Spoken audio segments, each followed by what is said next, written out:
Gita LLB ধারাবাহিকের আজকের পর্বে দেখা যায় অধরা ফোন করে পড়শিকে বোঝায়, তুমি এখন আমার ভাইয়ের স্ত্রী, তোমার আজ বাসর রাত, তুমি ফিরে এসো পড়শি।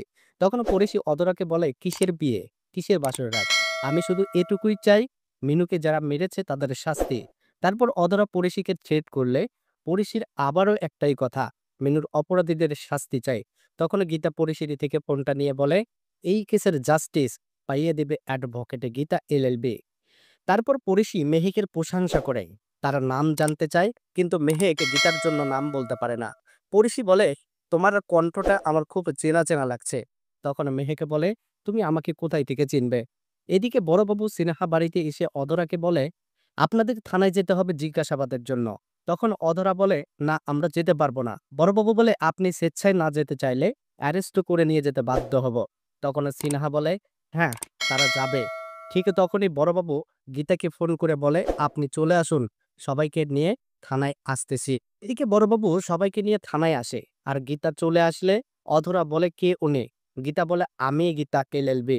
তখন অধরা সহ বাড়ির সবাই যেতে তাড়াহুড়ো করলে গীতা তাদের জিজ্ঞাসাবাদ শুরু করে। তারপর অধরা গীতাকে হুমকি দিলে গীতা এক চপটে অধরাকে চুপ করিয়ে দেয়, আর বলে, এমন মার মারবো সত্যি বলে হুঁশ পাবেন না। তখন গীতা অধরাকে বলে, কিভাবে মিনু খুন হয়েছে।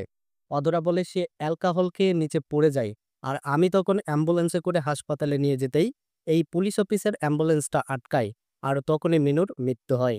বড়বাবু বলে, পোস্টমর্টেম রিপোর্ট আসলেই বোঝা যাবে সে কখন কিভাবে মারা গিয়েছিল। তারপর গীতা একে একে সেদিন মিনুর সাথে যা যা হয়েছে সব বলতে শুরু করে।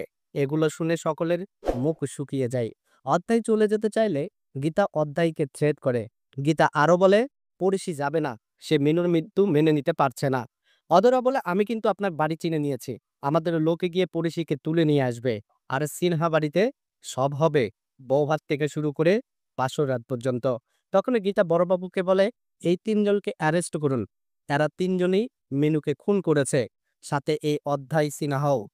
তখন অধরা গীতাকে অপমান করলে গীতা রেগে গিয়ে অধরার ওপর চড়াও হয়। তাহলে বন্ধুরা, কি হতে চলেছে আগামী পর্বে দেখতে চোখ রাখুন আমাদের চ্যানেলে ও ফেসবুক পেজে।